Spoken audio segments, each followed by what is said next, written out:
Okay, good afternoon, everybody. I appreciate the little adjustment here we had today. We're trying to merge Sunday, Monday, and Tuesday kind of all together into one, and so we're practicing today. This is for our players. This is really a Tuesday for us, our Tuesday practice, and the nice thing about it too is they don't have any classes, so it kind of really helps us in our preparation as we call it the short week schedule. After this is over, we'll evaluate it next Sunday. Whenever we play it again, and so we do anything different as we always do everything. I've been very fortunate. We've been haven't had a lot of injuries and get guys banged up, and that's normal. But for the most part, we've been really very fortunate, and that's very very lucky that that's happened. Preparing for Arkansas, obviously, just had two great wins. But if you really look how they played the entire year, if you look how the 1-point game against Alabama, an overtime game against Texas A&M, and you go on and on, they've been playing everybody close. So it was they're obviously a very good football team, and so what we see right now, this success doesn't surprise me. I mean, I always watch the teams we're going to play all year long, and so they've done a great job building that football program. This week it's real important for us and me personally, and certainly to all of us in the Mizzou families, because this is a senior day for all our seniors, and all these kids have made such a sacrifice to be student athletes, and what it's like, being in athletics, getting your degree, and all your commitment to the University of Missouri, and the success that they've been a part of. I'm indebted to them, and they've done so very much. So this is kind of an emotional day for me. It always the first quarter, the first 5 minutes or so. It's kind of difficult for me, but hopefully we can play well for them also, because that's real important.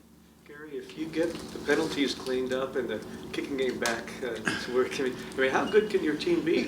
You've overcome some self-inflicted wounds, so to speak. Yeah, you look back at that, and one of my friends said, "Coach, says Gary, so you're really, usually a really well-coached team." And yeah, that stung a little bit. So I had a discussion with my friend on that one. I said I get enough of that at press conferences, but no, I said.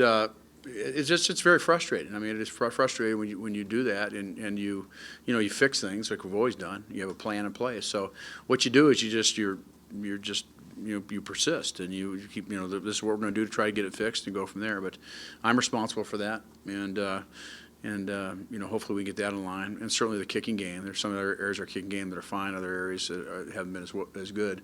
And so we're going to work, as we always do. We're going to work very hard to get those things fixed.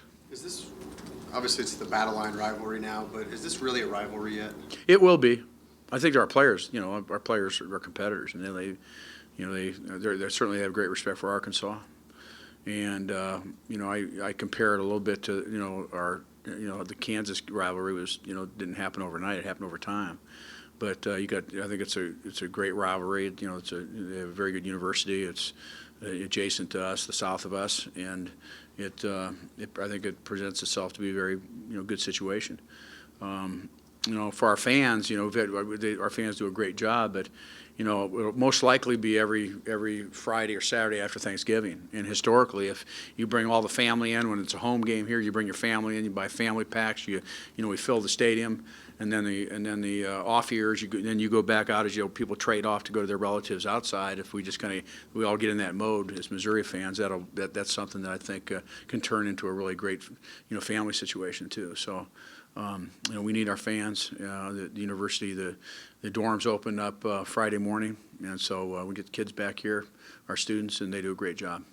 Coach, talk a little bit about the preparations in a short week with the holiday and everything else going on. How do you keep your guys focused?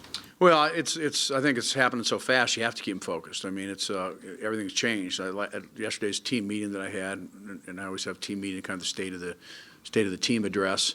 I mentioned to them it's Monday night. So yesterday was Monday night to them. So it's not Sunday night, and so you went. And today's Tuesday.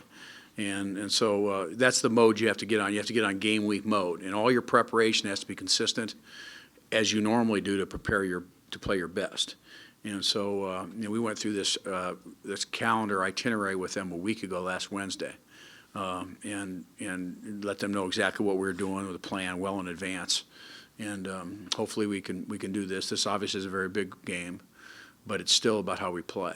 And if you start thinking of the ramifications of the game. You start thinking of all the other stuff that's involved with it. That's not what we do. We play our best when we focus on our opponent that we're playing, and mostly we focus on how we play.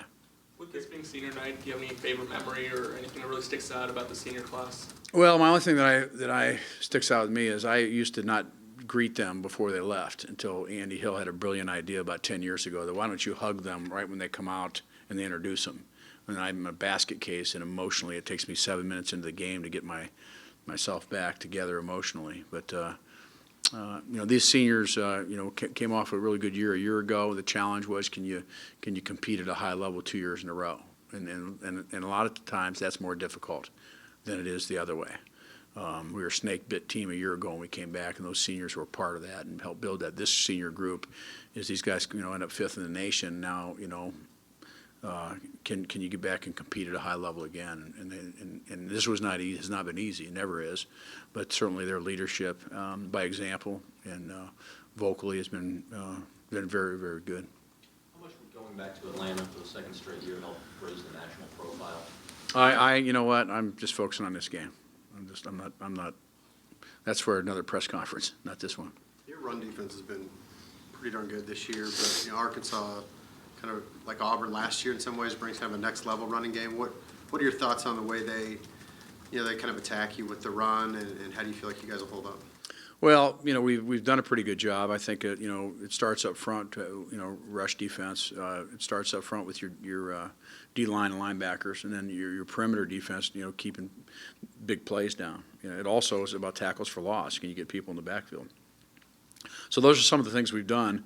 This is going to be a challenge for us. They present a lot of formational problems with personnel. They do a lot of unusual type things in how they line up formations, and they do that to get an edge, to get an extra blocker at the point of attack. And they're very good at what they do, and that's why they've had success they've had. So that's going to be a challenge for us. We're going to work hard at doing it, and understanding that they also then pull it out, play action pass, and go downfield with the ball. Are they anything at all like Auburn last year? What's that? Are they anything at all like Auburn? A little bit. Everybody's doing a little bit of that. We saw a little bit of that last week and the week before. Everybody's doing a little bit of it because it presents a lot of problems. Coach, you've been around a couple of years, Coach. You ever seen a weirder set of circumstances with those two onside kicks at the end of the Tennessee game? Yeah, that was really unusual. And we kind of self-created that whole issue. That problem. The most important thing is they got it right, and I think that was really, really the most important thing. They did get it right. And there was a lot of things going on, a lot of emotion, a lot of all that stuff. And I think, in a very adverse conditions in terms of, pressure and so on and so forth. They did get it right, and not that it worked out our way, but that's what at the end of the day, that's what you want to happen. But a little bit unusual. Arkansas's line is going to be the biggest one you guys have faced all year. I mean, what sort of challenges do they present, or just having that much? Well, I think there might be the biggest offensive line in the NFL and college, both. I mean, so it's just it's not just this year. It's that exist in football right now. Very big, physical. That's kind of the background. Did it at Wisconsin also. Had great success. Running backs are good players. Can turn short gains into big plays. So again, that's going to be a challenge. And everybody's we've played some big people before, but these guys really have some great size. Gary, if you can jump out to a lead against this team, does that give you a big advantage, forcing them to maybe throw a little bit more than what they'd like to? Is that Well, I think always that that's always true. But it sounds good in here. It's easy, but it's not. Doing that, you'd rather do it with everybody. I think you'd like, even throwing teams, you'd like to get them in catch-up mode because they become predictable. But the challenge is in to getting that done, and we'll just have to see the way the game goes. How much have you seen your guys, this is either the 9th or 10th game you've played in the last 2 years where you have to win basically to keep hopes to win a division alive. How have you seen them kind of mature and handle that process? Well, we also, we've had to go through, since we got in November too, and we had to win. I mean, to be in this position, you have the pressure to win each and every week, and but we don't talk about that a lot. They know what's out there, and I think I'd like to believe, and I think they're doing is they understand that all their attention and focus has to be to themselves and their playing, and you don't want your players, with no fear. You don't want them playing with any fear at all. You want them to play with a lot of confidence, and the best way they can do that is prepare the best they can, and they know how to prepare, and that gives us a chance. Not knowing whether Brandon Allen's going to be starting for them, does that throw a little bit of uncertainty into the game planning things? A little bit, like we have quarterbacks that, we're always prepared for a backup quarterback regardless. You have to be, but yeah, I'm assuming he's going to play, but if he doesn't, you have to kind of look at the other players, and if there's any differences, you have to note those, and you would adjust accordingly. So, what are some of the things that Andy Back is trying to do to kind of cure some of the struggles that he's had? Well, I just think he's, he missed a couple extra points, and obviously, nobody's more disappointed in him, but he's our guy, and, when your guy falls down, you reach over and you pick him up, and you stay very positive, and he's very capable, and I think that's what we do, and that's how we handle it. Does special teams work on anything in practice, maybe change up the set plays or just the set? You're always looking at personnel. You're always working to get better. You don't ever just sit there and say, well, it didn't do very good here, let's just go practice. We don't do that. We have a plan for everything we do. So you always try to make things better. And I know sometimes it doesn't look that way, but trust me. And then if it doesn't work, you go back and you try something else. But, that's obviously been a little disappointing for me. But, been here before, and you keep battling. What do you see in their backs, Collins and Williams, and where they maybe a little bit different? We recruited Williams. He's a really good player, and so it doesn't surprise me to see the things he's doing, and the other guy's good too. So, it's still about assignment football. It's still about playing physical, and trying to tackle, not have missed tackles. I think that's the most important thing. 'Cause those guys are good runners. They break tackles, and so keep missed tackles to a limited number. But they're a good running team, and then you also want to contain for big plays best you can. So it's something that we're trying to do. It looked like Mitch Morse had a little trouble with Derek Barnett early in the game, but kind of got better as the game went along. Is that fair to say? Yeah, well, yeah. I mean, you're going to have some trouble. It's not going to go perfect all the time. You're not going to block everybody every time. But they're going to make some plays, and we're going to make some plays. Hopefully, we make more. He's a competitor, and if you get beat, you battle back. What have you seen from Anthony Sherrills this year? Mostly been on special teams, but he's a guy who almost wasn't even going to be able to play again after last summer. Yeah, after that injury, car accident. No, he's really doing well. He's a young player. His upside is tremendous, and he's getting a lot of special team work, and he'll be competing for a job next year. But he's a really a very good student, exceptional athleticism, and now he's just got to become a good football player. And he'll work very hard, and he's potential to be as good as there is. John Gibson starting over Arion Penton, was that an extension of the disciplinary stuff, or was it just something you saw in substitution? Well, first of all, I don't just discuss discipline things, but Arion was also had a hamstring he was concerned about, and so he was playing with that, and so we weren't sure how many reps he was going to get. So it was a combination, a little bit of all those things. But the good news is he's back and feels strong. John Gibson went in and did a lot of good things, as Dennis did on the other side, and so we're back at full strength there.